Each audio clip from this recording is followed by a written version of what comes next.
At dahil nga pala tayo ay hindi tayo allowed magpalipad ng drone sa Boracay Island as hobbyist or personal use, kaya bigo tayo makakuha ng aerial shots or drone shots or aerial shots, no? Aerial view or aerial footage sa Boracay Island. Kaya ito, sasakay tayo ng eroplano bound for Clark International Airport. So nakapag-request ulit tayo, no? Wagi ho tayo na makapag-request ng window seat sa Cebu Pacific. Kaya sana makuha natin ang magandang view ni Boracay Island from above. Ladies and gentlemen, windmill. May windmill naman pala ang ang Aklan. So ibig sabihin, nung nagkakaroon ng malawakang blackout dito sa Panay Island, Western Visayas region. So siguro ang Aklan ay hindi kasama sa mga nagkakaroon ng blackout. Tama ba ako? Let me know in the comment box if I'm right or wrong. So we're about to fly.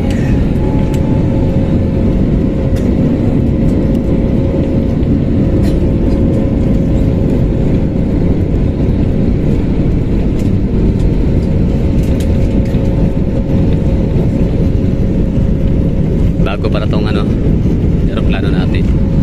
You know, A320 Seo Neo. Yun. Alright.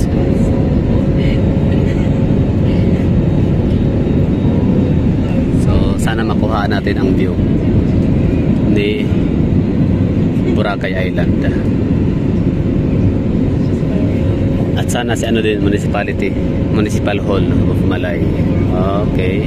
Parang hindi na makuhaan kasi ito tumagilid na.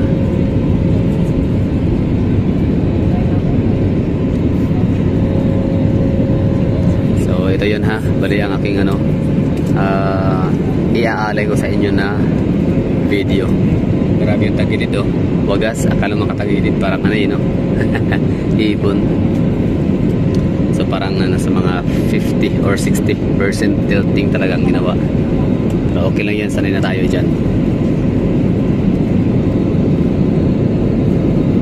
So sana si Boracay Island mapakita ka. Ay wala no. So parang mabibigo tayo again this time. Kasi maulap pa. Sa bagay hindi na siya dry season. Ibig sabihin ayun, island, isla. Tanong natin si Mega World. Nakalimutan ko na sabihin sa kanina sa taga check-in officer, check-in counter na magpa-assign ako sa ayun, at least man lang. O yan na. Yung nakikita ko natin isang Mega World ha. 160 hectares pala. Grabe, laki, lawak. Mega World, Newport. New Coast rather. New Coast by Mega World. O sa mga kukuha dyan ng mga mga screenshot ng mga pages na magpo-post ng ating mga aerial shots, pakilagay naman ang video link ng aking YouTube. Yun lang ang hinihingi ko para padagdagan naman yung revenue ko natin. Tumal. So yun, at least nakita natin. Overview.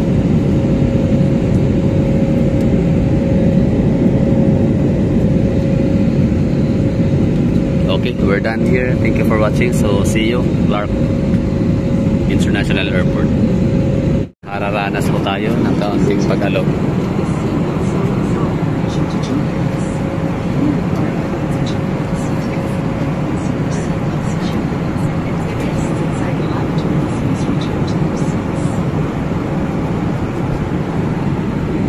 Yung hindi pa tapos ang mga crew, mga attendant na mag-serve ng pagkain, snacks, pero turbulence, mahagala, katapok.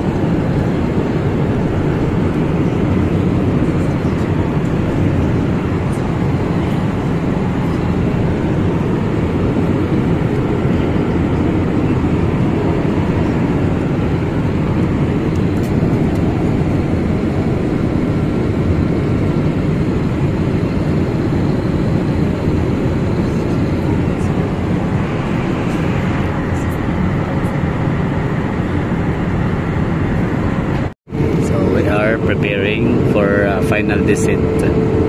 Palanding na kasi. This is a final descent for landing sa Clark International Airport.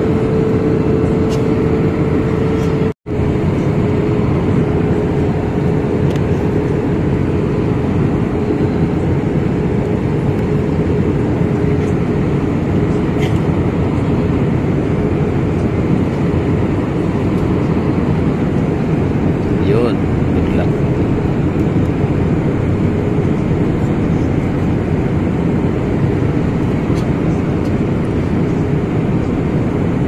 Foggy. Yun. Tanong na natin yung ano, Central Luzon, Pampanga. Shouting out in our destination. Our guest must impression of our Island authority is now the best time to do so. Hindi ko alam kung ito yung Manila o anong lugar yan, pero baka nga na. Basta, tingnan natin sa mapa. Google Maps bukas. So, tansya ko nga talaga to ay dito tayo sa may ano, Polillo Island area. Nagsimulang ano, kumuha ng ano, parang focal point area, tapos papapalanding sa Clark Airport.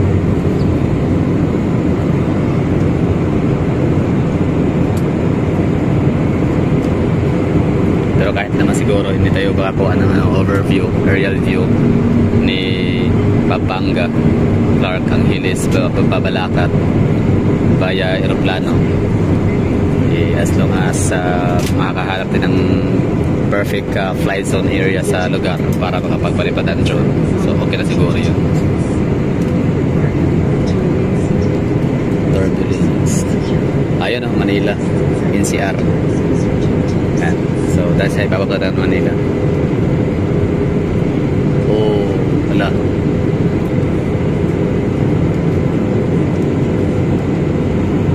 Manila, zoomin natin. Tama ba, Manila ba yan? NCR. Tama? Ay, hindi. Walang ganyan ang NCR. Oh. Ay, Quezon City. Wow. Rare footage. Quezon City Circle. Ladies and gentlemen. Nice one. Nice one, Kagala. Nakuhaan mo yung ano, yung Quezon City area. Galing. Yan, Bulacan.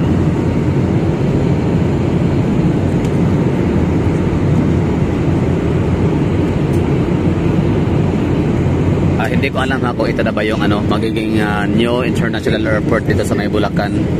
Pero yan kita nyo naman. Ganyan kalapad, kalawak.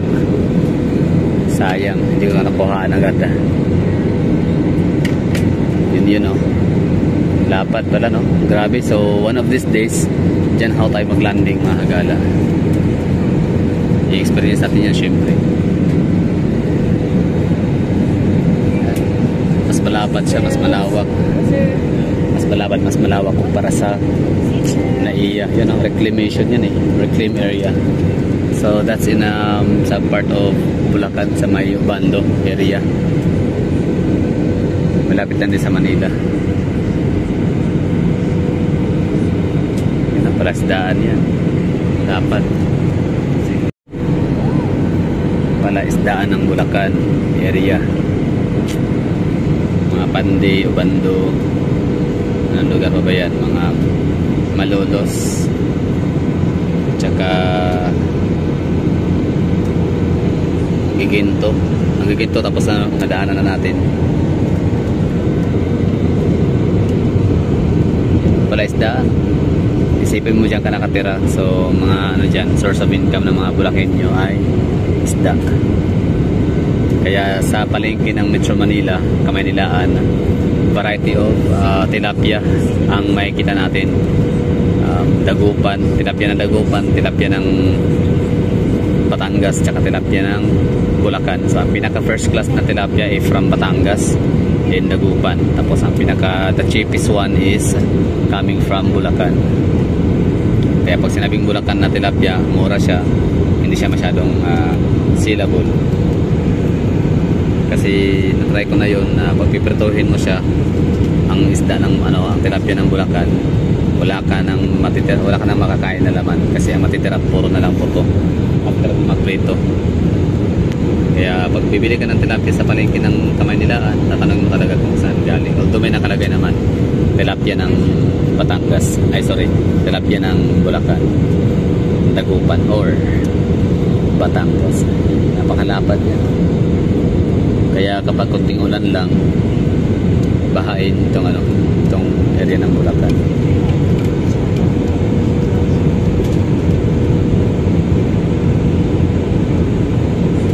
Parang ano yun, nakalutang lang talaga sila.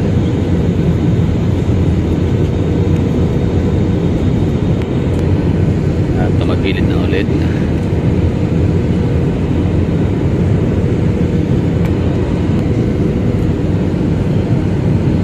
Welcome to Central Luzon, Philippines.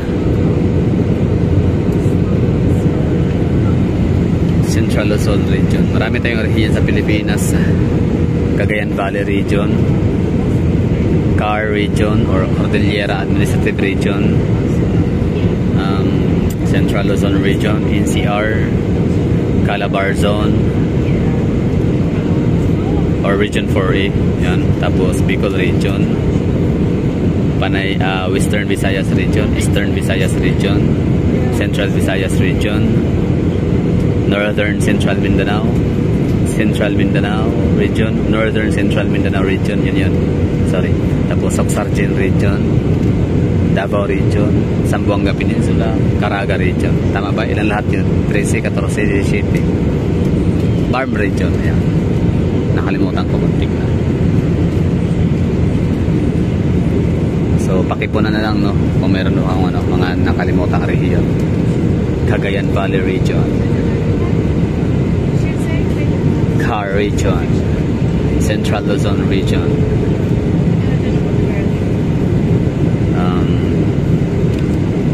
NCR, Calabar zone, Bicol region pala. Yan, hindi ko nasabi, sorry. Bicol region, Western Visayas, Central Visayas, Eastern Visayas, North Central Mindanao region, Davao region, Soxargen, Caraga region, Zamboanga Peninsula, and Barm region. Marami. So ito rin yung magiging Metro Angeles Metropolitan, soon to be Metropolitan itong lugar na to dito.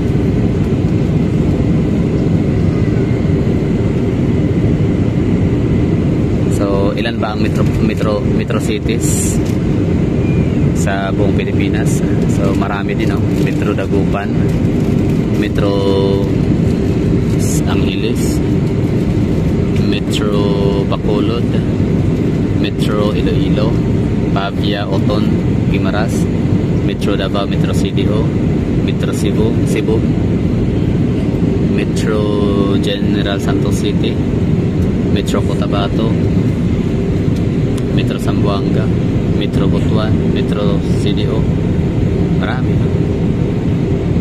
Metro Bacolod, nabanggit ko na ba? Metro Naga ng Kamsor, Metro Tacloban,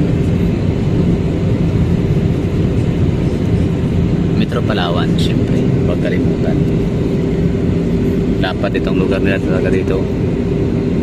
So just like Davao, napaka pa rin, very promising location para sa gagawing expansion for Metropolis City or metropolitan area.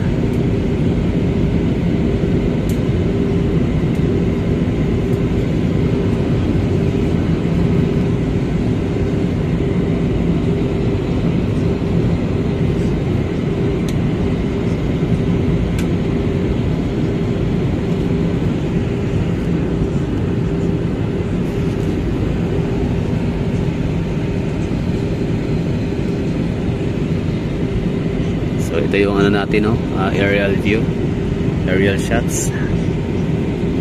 Hindi ko alam kung ilang meter height nito from the lupa, from the land. Siguro nasa mga 2,000, 3,000. feet.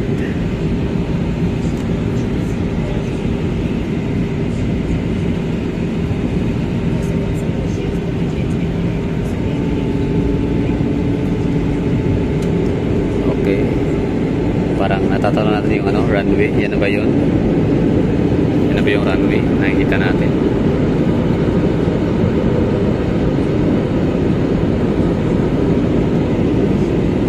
Ganda ng ano, iba talaga ang itsura rin kapag ka, ano, no? Flat surface, flat area. Para siyang ano din, no? Iloilo area. Flat. Maraming mga tawag nito, palayan. In fairness, sa konti na yung mahirap dito sa lugar. Mababa ang kailang ano, poverty rates sa Pampanga area. Pampanga and Ilocos Norte. Mababa ang kailangan ng poverty rates. Tsaka Batangas, pangatlo.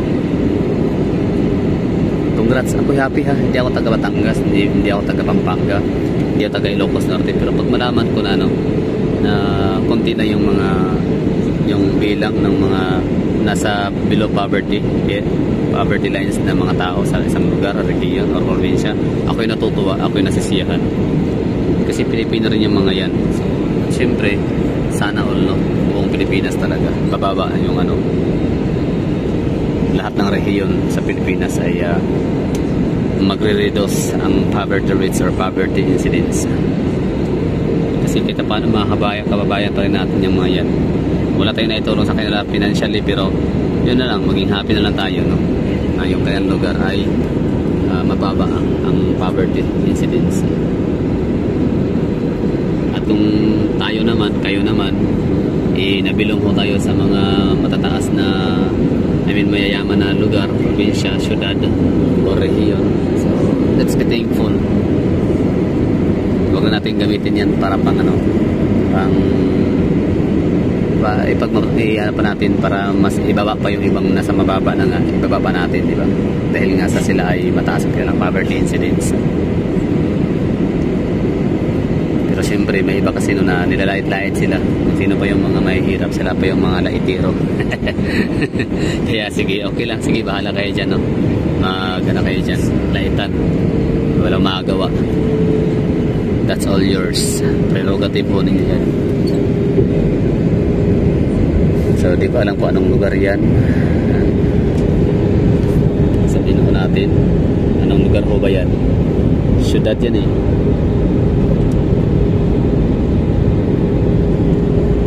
Tapos anong bundok naman kaya yun?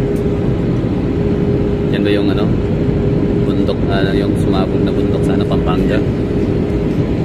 So never mind, di ko alam kung anong bundok yan o vulkan. Baka Baguio yan, di ko alam eh.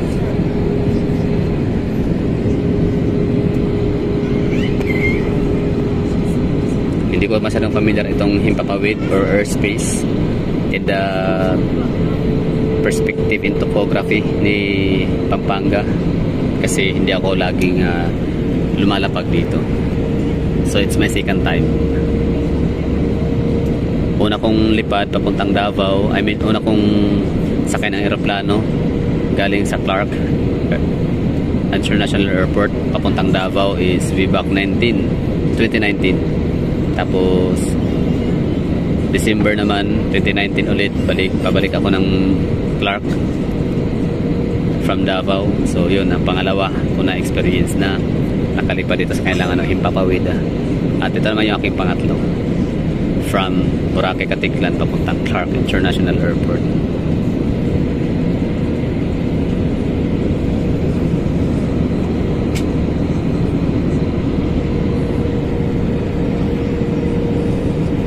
Tignan mo pag nasa himpapawid. Landing stations, please. Thank you. Prepare for landing. Prepare for landing.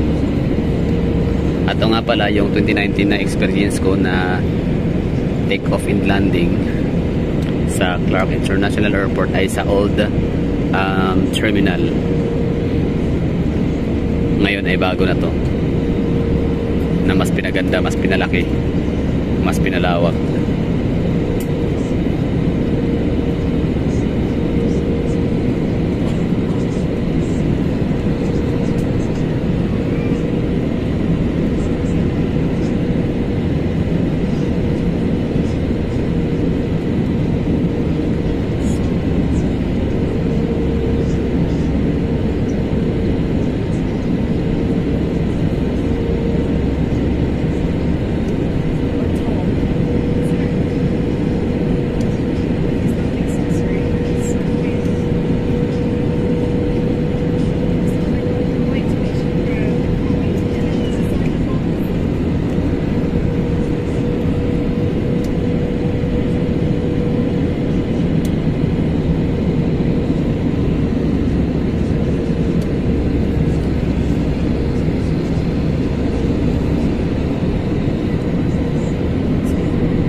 Tsaka impressive yung mga highway in the expressways dito sa Pampanga.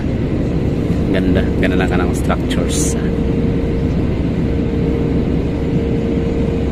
Yun, daming bahay. Diba? Walang masyadong squatter sa lugar. Malinis pa, oh, ganda. Subdivision ba yun? Yan, main road. Diba? Ganda, no? Welcome to Clark International Airport. Diba? Ganda ng mga highway nila, oh. Sabihin natin. Oh, sa mga kukuha ng ano ha, screenshot ha. Screenshot grab sa aking video. Pakilagay yung aking pangalan tsaka yung link sa YouTube ha. Oh, under construction na. Parang skyway or flyover ba yan? Nice one. Pakilagay ang aking pangalan tsaka yung video sa aking YouTube.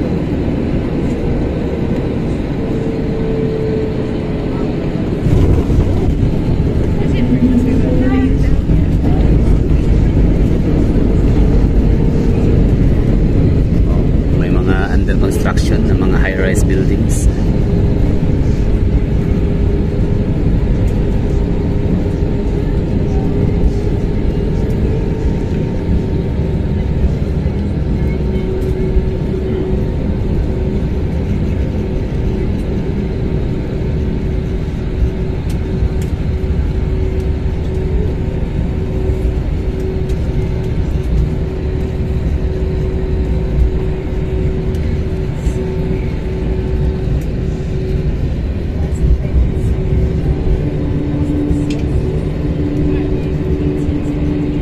Ang mga high-rise buildings dito sa Clark ay hindi man sila matataas or mga skyscrapers, pero bawing-bawi naman sila sa paramihan. Marami sila.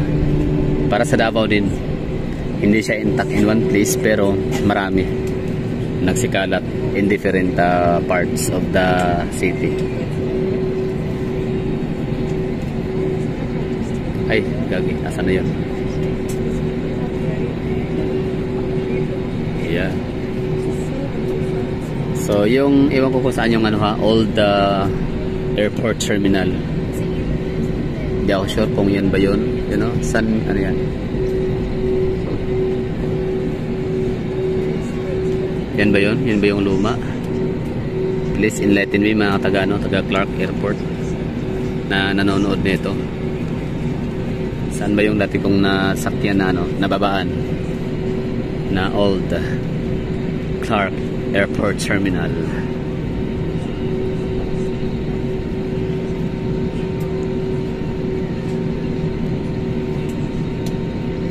Tapos may nakalagay dyan, oh. Itong gusali na to ay may nakalagay na SEA Engineering Philippines. Cebu Pacific welcome to Clark International Airport. And please announce that the have just landed 20 minutes from its flight. Wow.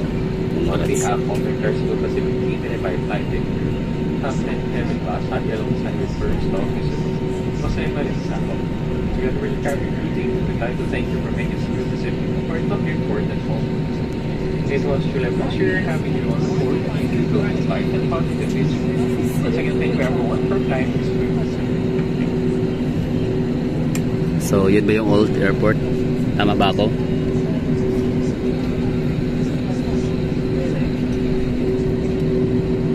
Ladies and gentlemen, we have just landed. For your safety and comfort, please remain seated with your seatbelts fastened until the captain turns off the fasten seatbelt sign. Please check your surroundings to ensure you do not leave your personal belongings behind. Be cautious when opening the overhead items, as heavy items may have moved during the flight. If you require assistance, please remain in your seat until the flight. So, parang yun nga siguro yung yung old airport terminal na nasakyan ko. I mean na experience ko in way back 2019. So maaaring ginagamit pa rin siya siguro hanggang ngayon, no?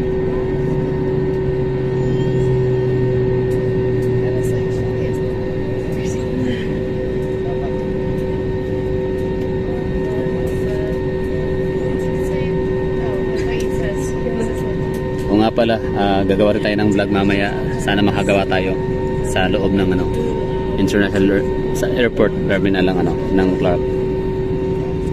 So sa mga di nakakaalam, may pagkakahawig ang Mactan MCIA or Mactan Cebu International Airport sa Cebu. Tapos yung Bohol, Panglao Airport, tsaka dito sa Clark Airport. Kasi yan naman pala ang mga developer ay ang Megawide Corporation. So kaya medyo may parang trademark sa kailang design.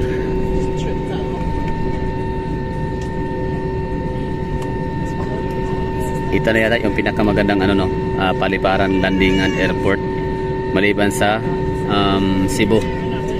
Kasi ang lugar na to ay napakalapad, napaka-flat ng terrain, ng surface. Walang mga balubundukin, walang mga highlands. Hindi siya hilly. Ayan yung kanyang itsura. Okay, so that's all for today's video. Thank you for watching. Okay, so yun po yung tinutukoy ko sa inyo na ang design ni MCIA or Mactan Cebu International Airport, Panglao Bohol Airport, and itong si Clark Airport ay may pagkakahawig ko sila sa kailang disenyo, sa kailang bubong, pa ganyan-ganyan, parang pabundok-bundok. Kasi palibhasa kasi ang kailang developer ay iisa lang, si Megawide. Pero hindi ako sigurado kay Panglao Bohol kung Megawide din ba ang gumagawa ng airport nila doon, management or under management by Megawide or developed and designed by Megawide Corporation. Basta ito, sure ako Megawide tsaka yung MCIA.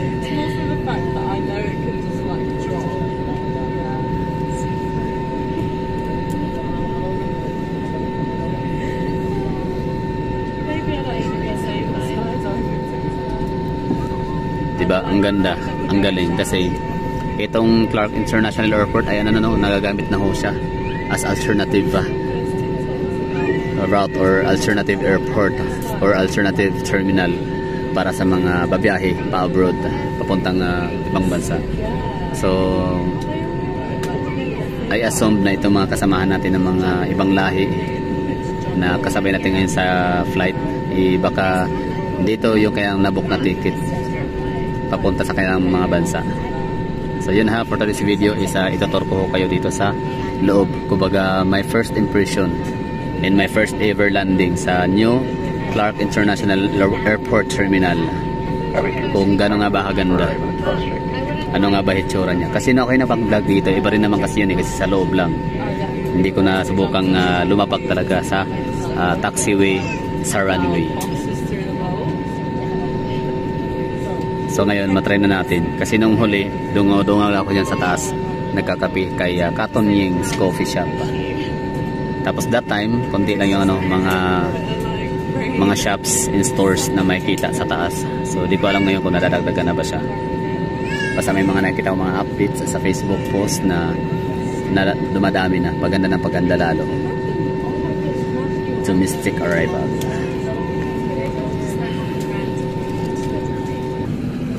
So minsan nang sinabi ni Kaapa na Davao City is the third busiest airport in the Philippines next to NAIA and MCIA. Pero kung gano'n naman, so ibig sabihin pala mas marami pa rin despite sa pagkakaroon ng maraming mga international flights na kinikater nitong si Clark Airport, still mas marami pa rin pala ang flights ni Davao. So, sino ba nakakaalam dyan? Or yung mga huling nakakapanood or nakapagbasa ng mga articles and updates about airports, aviation, and Kaapa? So, ang ang Davao or ang Davao pa rin ba ang third busiest airport in the Philippines? Let me know in the comment box. Let me hear your thoughts. So, yun na lang, Bale, for today's video, ito yung hitsura sa labas, sa landing area in the domestic arrival dito sa Clark International Airport and new terminal. Kasi yun na nga, bago lang to, parang kailan ba, 2020, 2021, basta 2019 under construction na tong new terminal na to dito sa Clark At ang nasakyan natin, I mean, na daanan natin na terminal, airport terminal ng Clark 2019 ay yung old, yung luma. So ito yun, bali pakisabi nga dyan sa mga nagbabasa ng article about airport, kung Davao City if still the third busiest airport in the Philippines, or napalitan na siya ni Clark Airport. Kasi dito maraming ano dito, mga flights, no? Qatar Airways dito dumadaan, yung papuntang ano, Middle East, marami. Tapos syempre yung mga Japan, may mga Japanese and Koreans akong nakikita rito sa ano, Angeles City. Sa kanilang ano, walking street, ang dami, samot-sari ng mga lahi. Dinadayo naman yung kanilang ano kasi Red District area. So sana ngayon ay madaanan ho natin, mapuntahan nang makita natin yung lugar, ano yung tsura.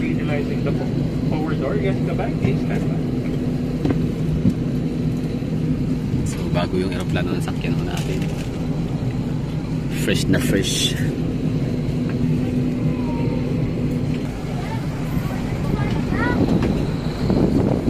Bagong bago.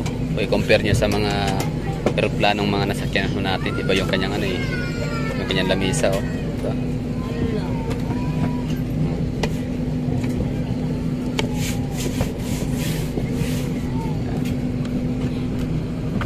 Neo.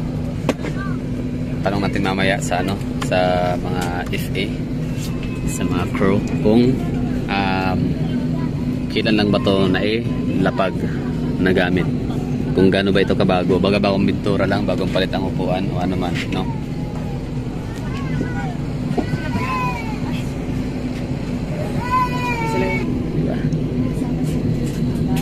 Tapos diba yung ano, ang Mega White is parang may kasama siyang art or gawa ni Kobon Pue. Sino yun? Kobon Pue.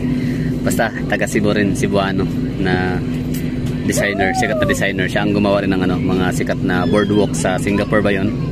Or Hong Kong. Tapos sa Naga City naman, sa Cebu. Or City of Naga pala. Kobon Pue.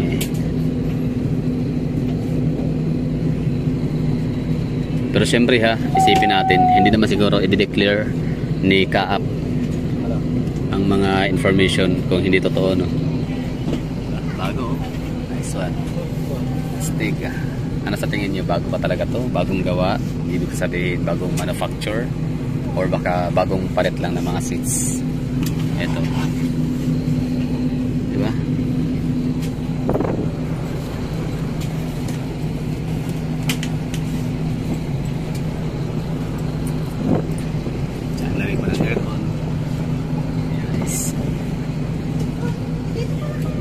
Ano ibig sabihin dito?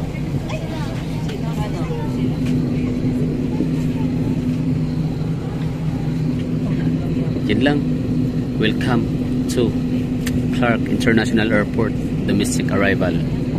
My first time ever na makalapag dito sa kailang landing area, sa kailang domestic arrival area sa bagong Clark International Airport Terminal 2024. Maraming salamat sa mga sumama sa akin at sumabaybay sa ating mga gala, sa ating mga lakad, lipad, biyahe. So naway nagkasuhan nyo kahit paano yung aking mga video. So ingat ho tayong lahat and bye bye.